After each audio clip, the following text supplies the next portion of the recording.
we're going to have an education presentation. It's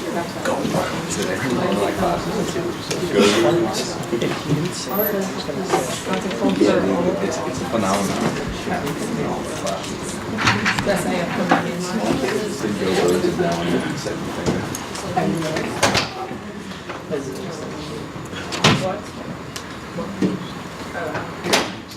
Hey everyone, this week we decided to take not the most econ-y of topics and make it econ-y, which is one of my favorite things to do. So we're going to be covering the economics of art, looking at it as an investment, kind of the auctions and what goes on behind it, and then some of the political economy that's also affiliated with art.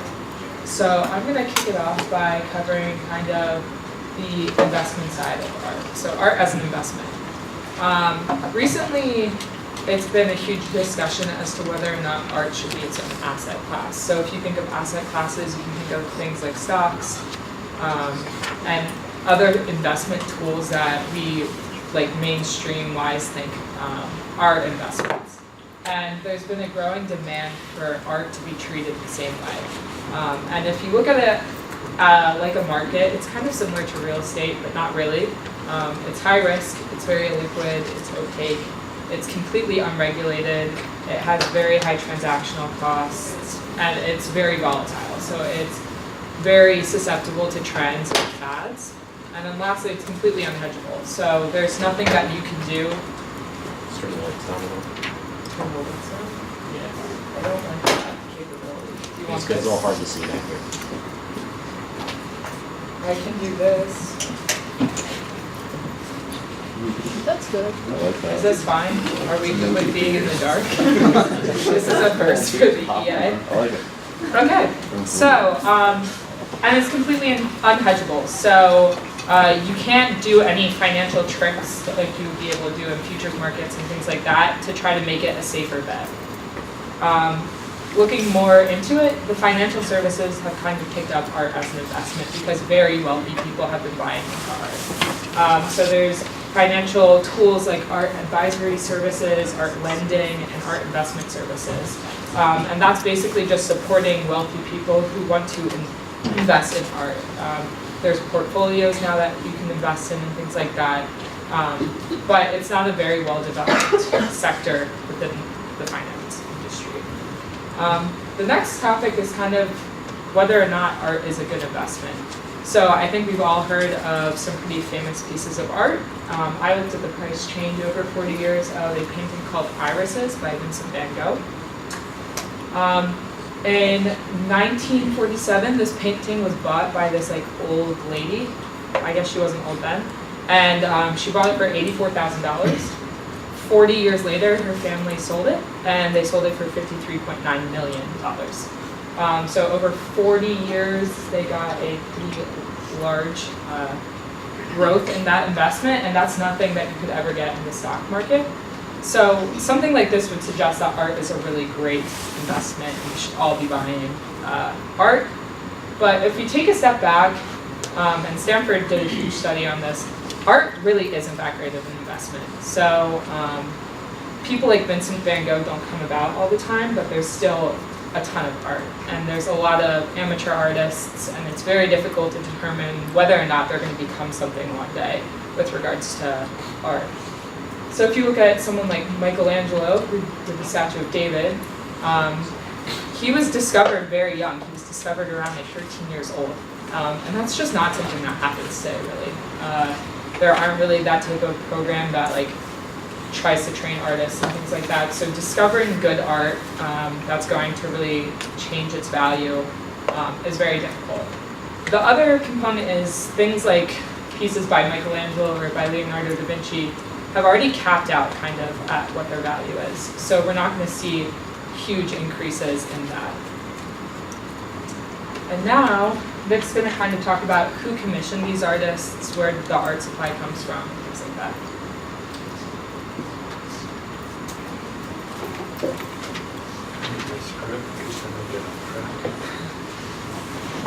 Okay, so the political economy of art. Investment in art served a crucial purpose in the late Middle Ages through the period around the reign of Queen Victoria. Relatively unchecked budgeting power gave monarchs the ability to commission art and grant court painters privileges beyond a fixed salary. Some artists were granted sophisticated pension plans and even titles of nobility. The role of a court artist was a seemingly simple task.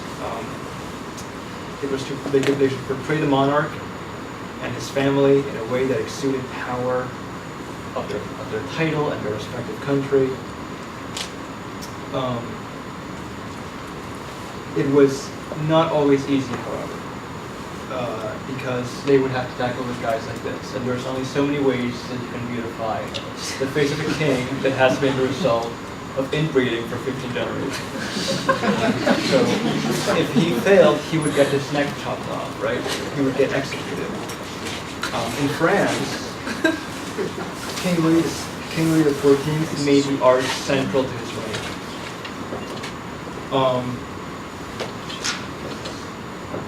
It was used as a tool. He commissioned the construction of the Palace of Versailles and filled it with commissioned pieces of decorative art. Versailles' famed Hall of Mirrors, as you may have seen, it provides an interesting insight into 18th century commerce. The mirrors that lined the North Wall were among the most expensive products to manufacture at the time. The Venetian Republic held a monopoly on the production. But France's policy of mercantilism ruled that everything had to be produced within France. So what the king did is he sent his court assistants to kidnap a dozen mirror makers from Venice and force them to make mirrors within the French territory. Fearing the loss of its monopolistic power, the Venetian government sent spies to Paris to poison and kill those labor inputs. And that, my friends, is pre-Ricardian trade. The Catholic Church had a more assertive incentive to invest in art at a time when Protestants were challenging the Catholic establishment. Pope Julius II commissioned works from the most renowned Italian artists at the time. It was an effort to retain and attract absolution-paying members. The Pope's PR strategy centered on contrasting the austere Protestant places of worship with a sense of Catholic opulence. However, art investment does have a dangerous side. The insurgents of the Islamic State have been using the value of ancient artifacts to finance their terror operations. As their holding of oil revenue is reclaimed by coalition forces, trading art in the black market has become a vital source of revenue. Terrorists have been reportedly selling artifacts via online retail platforms such as Amazon and eBay. An elaborate system of smugglers and middlemen are incentivized by the Islamic State bureaucracy to sell artifacts at very high prices. The pieces are carried individually across borders and into the markets of Eastern Europe and Asia, including a recent story surfaced of two Italian-based mobs selling weapons to the Islamic State in exchange for illegally pilfered artifacts from Libya. Senate investigations led by U.S. Senator Bob Casey found that the Islamic State makes around $100 million per year just in collecting artifacts. Yet art also has the capacity to be of acting as illiquid capital for diplomatic efforts, urban economic revitalization, and public bankruptcy disputes. So now we're going to take a brief look at 3 examples of how this can be used. When Detroit filed for bankruptcy in 2013, the collection held at the Detroit Institute of the Arts was valued at around $8 billion, including an 1888 piece by Van Gogh valued at $150 million alone. Creditors targeted the collections as a vital source of revenue. However, this would have resulted in stripping the institution from its mission, arguably costing the quote millions of potential tourism revenue for the future. So in a compromise, the court ruled that the museum had to seek funding from philanthropies and the private sector. In return, the museum passed from the hands of the bankrupt municipal government and into the hands of the state of Michigan. Now, a second example is in Spain. So Bilbao was a decaying, disgusting, rotting city.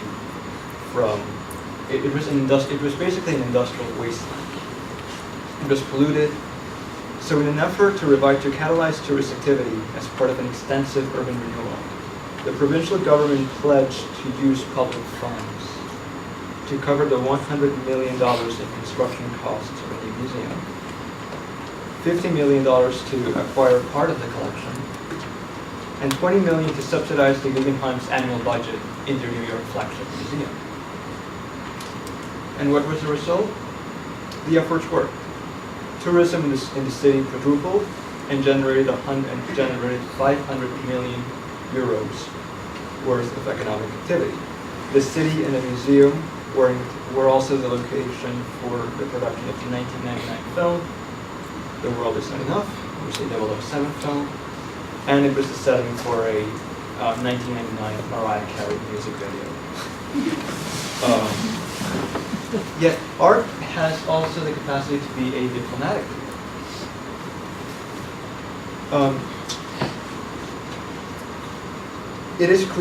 Art as a diplomatic tool is crucial when used at the right time. And the Louvre Abu Dhabi, which opened this, I think about 5 weeks ago, is a very good example of this. In an effort similar to the one we discussed in northern Spain, Abu Dhabi wants to position itself as a center of global culture, of high culture.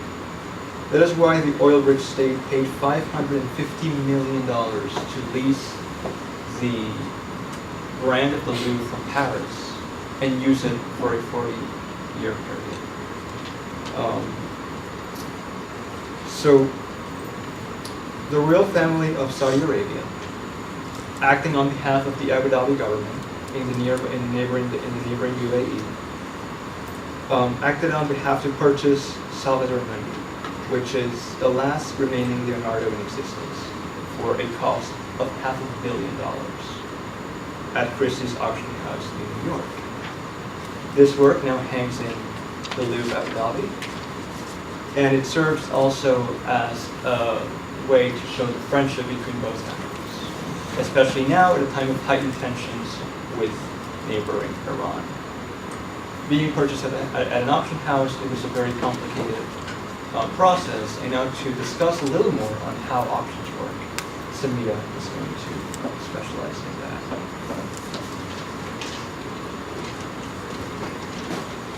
Okay, so moving on to some non-stuff, which might not be as visually soothing as it was. Now let's dive into the game behind this there. Where is art coming from? The main source of art has been auctions till date, although in recent times there have been studies about different other sources. And 4 main types of auctions. I'm going to start off with the first price seal bid, which is also called as the blind auction. And this is as simple as it's put up here, that bidders simultaneously just submit their bids, which is kept confidential, and then the highest bidder, whoever wins the bid, just ends up paying the price they bid for. And then the second price seal bid is just as similar to the first price seal bid. The only difference here is that the winning bidder pays the second highest bid price in the whole auction. And then open ascending bid. This one is the most commonly used type of auction, and we all were businesses in some point of that, where participants just openly bid against one another, and each subsequent bid has to be higher than the previous bid made in the auction. And at one point, when there's nobody willing to take it further and bid any higher than the price, the highest bidder just pays the bid that he put out in the auction market. This is today considered to be one of the very transparent types of auction, and it also raises debate and discussions about whether art has to be regulated or not, and we can discuss a little more about that in the discussion session, and that's why it's called the English auction. Then the open descending bid is just the opposite of open ascending bid, where the auctioneer of the art product just sets up a price, and the price goes on descending until there's somebody willing to accept that price, or it meets the reserve price that's set by the auctioneer. Just a little bit more about this reserve price is on the demand side, it's just a predetermined highest price that the buyer is going to be willing to pay for the product, while on the supply side, if you can guess, it's just the lowest price that the supplier is going to be willing to sell off this product for. Normally, auction markets are based off the 4 assumptions by the benchmark model, where all bidders are risk neutral, and then each bidder has his own independent value for the item, and then the bidders possess some symmetric information for the art item. Lastly, the payment is just the function of the bid price. Now, if all these conditions hold, the auction is carried out. That's technically when the reserve price on either end is met with the bidding price. But if they do not hold, some really interesting stuff happen, and I'm just gonna go through that. We would have risk-averse bidders.